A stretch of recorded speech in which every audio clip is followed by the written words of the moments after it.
तो आज हम बात करते हैं ओआईसी के बारे में, ऑर्गेनाइजेशन ऑफ इस्लामिक कॉरपोरेशन। ये एक ऐसा ऑर्गेनाइजेशन है जो कि 57 देशों ने मिलकर बनाया था। इसका हाल ही में भी 48वां सेशन हुआ है पाकिस्तान के इस्लामाबाद में, तो थोड़ा सा उसके बारे में समझने की कोशिश करते हैं। इस सेशन के बारे में कुछ 2-3 बातें जरा हम देखेंगे। उसमें से पहली बात ये है कि उस सेशन में जो कि इस्लामाबाद में हुआ, पाकिस्तान के प्रधानमंत्री ने कुछ बातें वहाँ पर बोली। उसने ये बोला कि हम अब पूरी तरीके से फेल हो चुके हैं, हम कश्मीर के लोगों की आवाज़ उठाने में, पैलेस्तीन के लोगों की आवाज़ उठाने में हम बिल्कुल फेल हो चुके हैं।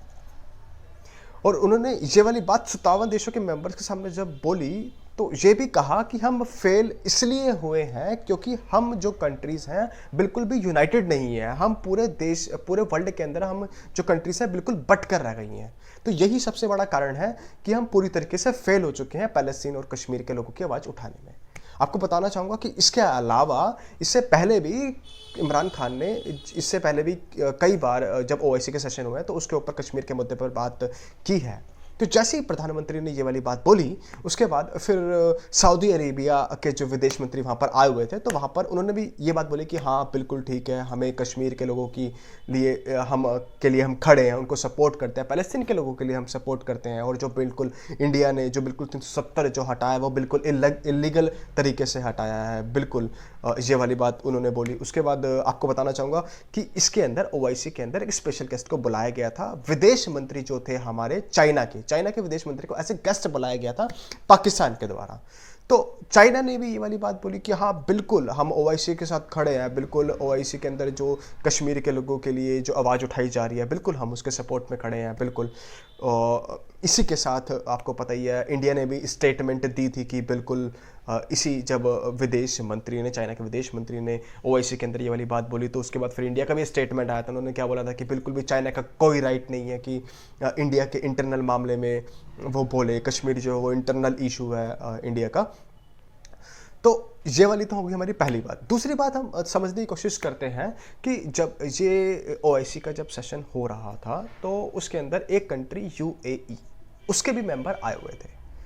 लेकिन इंटरेस्टिंग बात यह है कि जब ओआईसी के जब ये सेशन चल रहा था तो यूएई के जो मेंबर वहाँ पर बैठे हुए थे, उसी वक्त सेम टाइम पर यूएई ने अपना एक डेलीगेशन भेजा हुआ था 40 मेंबर्स का। कहाँ पर?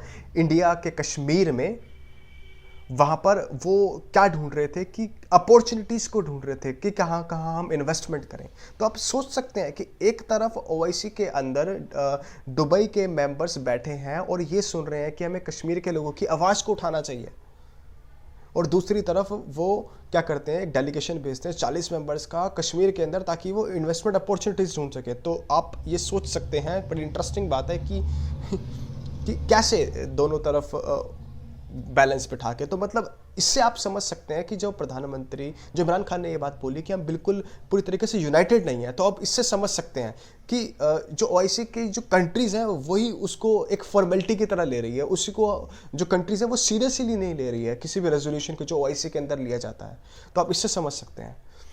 तीसरी सबसे इंटरेस्टिंग बात मैं आपको बताना चाहूँगा, टर्की। जब टर्की के विदेश मंत्री की बारी आई तो उन्होंने बोला कि चलो ठीक है, अच्छी बात है कि हमें कश्मीर के लोगों की बात को उठाना चाहिए, हमें पैलेस्टीन के लोगों की बिल्कुल आवाज़ को उठाना चाहिए, लेकिन जो चाइना के अंदर उइगर मुसलमान हैं उनके राइट का क्या, उनकी आवाज़ को कौन उठाएगा? जो चाइना के अंदर माइनॉरिटीज़ रहती हैं उनके राइट्स का क्या, उनकी आवाज़ कौन उठाएगा? तो आप सोच सकते हैं जब टर्की के विदेश मंत्री ने ये वाली बात बोली होगी तो उस वक्त जो वहाँ पर गेस्ट, एज ए गेस्ट जिसको बुलाया गया था चाइना के विदेश मंत्री को, तो उनके क्या रिएक्शन हो सकते हैं आप सोच सकते हैं।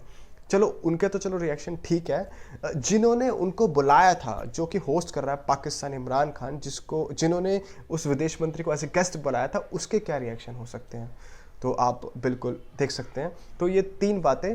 और एक बात छोटी सी और ऐड करना चाहूँगा, इमरान खान ने एक बात और बोली कि जो 9/11 का जो हमला हुआ था ट्विन टावर्स के ऊपर, उसके बाद से हमारी इमेज, हमारे इस्लाम की इमेज इतनी ख़राब हो चुकी है कि वेस्टर्न कंट्रीज़ इस्लाम को क्या करती है, किससे रिलेट करती है, टेररिज्म से रिलेट करती है। तो हमें हमें इसके लिए भी आवाज़ उठानी चाहिए और इसका भी सबसे बड़ा कारण यही है कि बिल्कुल क्योंकि हम यूनाइटेड नहीं थे जब इस तरीके की इमेज क्रिएट की जा रही थी वेस्टर्न कंट्रीज़ के द्वारा कि इस्लामोफोबिया जब फैलाया जा रहा था, तो उस वक्त हमने कोई एक्शन नहीं लिया क्योंकि हम आपस में यूनाइटेड नहीं थे। तो ये बात इमरान खान ने बोली इस्लामोफोबिया के बारे में। Thank you so much. तो आज हम बात करते हैं ओआईसी के बारे में, ऑर्गेनाइजेशन ऑफ इस्लामिक कॉरपोरेशन। ये एक ऐसा ऑर्गेनाइजेशन है जो कि 57 देशों ने मिलकर बनाया था।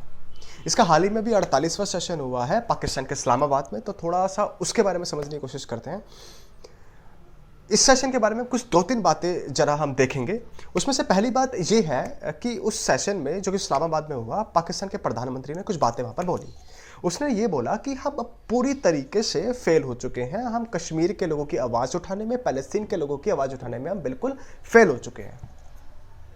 और उन्होंने ये वाली बात 57 देशों के मेंबर्स के सामने जब बोली तो ये भी कहा कि हम फेल इसलिए हुए हैं क्योंकि हम जो कंट्रीज़ हैं बिल्कुल भी यूनाइटेड नहीं है। हम पूरे वर्ल्ड के अंदर हम जो कंट्रीज़ हैं बिल्कुल बट कर रह गई हैं। तो यही सबसे बड़ा कारण है कि हम पूरी तरीके से फेल हो चुके हैं पैलेस्तीन और कश्मीर के लोगों की आवाज़ उठाने में। आपको बताना चाहूँगा कि इसके अलावा इससे पहले भी इमरान खान ने इससे पहले भी कई बार जब ओआईसी के सेशन हुए हैं तो उसके ऊपर कश्मीर के मुद्दे पर बात की है।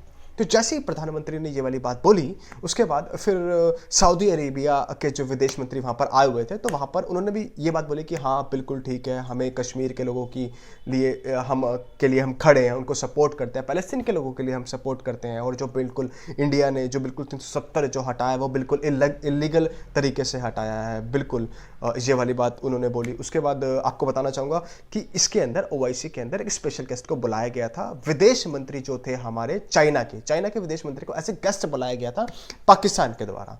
तो चाइना ने भी ये वाली बात बोली कि हाँ बिल्कुल हम ओआईसी के साथ खड़े हैं, बिल्कुल ओआईसी के अंदर जो कश्मीर के लोगों के लिए जो आवाज़ उठाई जा रही है बिल्कुल हम उसके सपोर्ट में खड़े हैं, बिल्कुल। इसी के साथ आपको पता ही है इंडिया ने भी स्टेटमेंट दी थी कि बिल्कुल इसी जब चाइना के विदेश मंत्री ने ओआईसी के अंदर ये वाली बात बोली तो उसके बाद फिर इंडिया का भी स्टेटमेंट आया था। उन्होंने क्या बोला था कि बिल्कुल भी चाइना का कोई राइट नहीं है कि इंडिया के इंटरनल मामले में वो बोले। कश्मीर जो वो इंटरनल इशू है इंडिया का। तो ये वाली तो होगी हमारी पहली बात। दूसरी बात हम समझने की कोशिश करते हैं कि जब ये ओआईसी का जब सेशन हो रहा था तो उसके अंदर एक कंट्री यूएई, उसके भी मेंबर आए हुए थे। लेकिन इंटरेस्टिंग बात यह है कि जब ओआईसी के जब ये सेशन चल रहा था तो यूएई के जो मेंबर वहाँ पर बैठे हुए थे, उसी वक्त सेम टाइम पर यूएई ने अपना एक डेलीगेशन भेजा हुआ था 40 मेंबर्स का। कहाँ पर? इंडिया के कश्मीर में। वहाँ पर वो क्या ढूंढ रहे थे कि अपॉर्चुनिटीज़ को ढूंढ रहे थे कि कहाँ कहाँ हम इन्वेस्टमेंट करें। तो आप सोच सकते हैं कि एक तरफ ओआईसी के अंदर दुबई के मेंबर्स बैठे हैं और ये सुन रहे हैं कि हमें कश्मीर के लोगों की आवाज़ को उठाना चाहिए, और दूसरी तरफ वो क्या करते हैं, एक डेलीगेशन भेजते हैं 40 मेंबर्स का कश्मीर के अंदर ताकि वो इन्वेस्टमेंट अपॉर्चुनिटीज़ ढूंढ सके। तो आप ये सोच सकते हैं, बड़ी इंटरेस्टिंग बात है कि कैसे दोनों तरफ बैलेंस बिठा के। तो मतलब इससे आप समझ सकते हैं कि जो प्रधानमंत्री जो इमरान खान ने ये बात बोली कि हम बिल्कुल पूरी तरीके से यूनाइटेड नहीं है, तो आप इससे समझ सकते हैं कि जो ओआईसी की जो कंट्रीज़ हैं वही उसको एक फॉर्मेलिटी की तरह ले रही है। उसी को जो कंट्रीज़ हैं वो सीरियसली नहीं ले रही है किसी भी रेजोल्यूशन को जो ओआईसी के अंदर लिया जाता है। तो आप इससे समझ सकते हैं। तीसरी सबसे इंटरेस्टिंग बात मैं आपको बताना चाहूँगा, टर्की। जब टर्की के विदेश मंत्री की बारी आई तो उन्होंने बोला कि चलो ठीक है, अच्छी बात है कि हमें कश्मीर के लोगों की बात को उठाना चाहिए, हमें पैलेस्टीन के लोगों की बिल्कुल आवाज़ को उठाना चाहिए, लेकिन जो चाइना के अंदर उइगर मुसलमान हैं उनके राइट का क्या, उनकी आवाज़ को कौन उठाएगा? जो चाइना के अंदर माइनॉरिटीज़ रहती हैं उनके राइट्स का क्या, उनकी आवाज़ कौन उठाएगा? तो आप सोच सकते हैं जब टर्की के विदेश मंत्री ने ये वाली बात बोली होगी तो उस वक्त जो वहाँ पर गेस्ट जिसको बुलाया गया था चाइना के विदेश मंत्री को, तो उनके क्या रिएक्शन हो सकते हैं आप सोच सकते हैं। चलो उनके तो चलो रिएक्शन ठीक है, जिन्होंने उनको बुलाया था जो कि होस्ट कर रहा है पाकिस्तान इमरान खान, जिन्होंने उस विदेश मंत्री को एज ए गेस्ट बुलाया था, उसके क्या रिएक्शन हो सकते हैं, तो आप बिल्कुल देख सकते हैं। तो ये 3 बातें। और एक बात छोटी सी और ऐड करना चाहूँगा, इमरान खान ने एक बात और बोली कि जो 9/11 का जो हमला हुआ था ट्विन टावर्स के ऊपर, उसके बाद से हमारी इमेज, हमारे इस्लाम की इमेज इतनी ख़राब हो चुकी है कि वेस्टर्न कंट्रीज़ इस्लाम को क्या करती है, किससे रिलेट करती है, टेररिज्म से रिलेट करती है। तो हमें इसके लिए भी आवाज़ उठानी चाहिए, और इसका भी सबसे बड़ा कारण यही है कि बिल्कुल, क्योंकि हम यूनाइटेड नहीं थे जब इस तरीके की इमेज क्रिएट की जा रही थी वेस्टर्न कंट्रीज़ के द्वारा कि इस्लामोफोबिया जब फैलाया जा रहा था, तो उस वक्त हमने कोई एक्शन नहीं लिया क्योंकि हम आपस में यूनाइटेड नहीं थे। तो ये बात इमरान खान ने बोली इस्लामोफोबिया के बारे में। Thank you so much.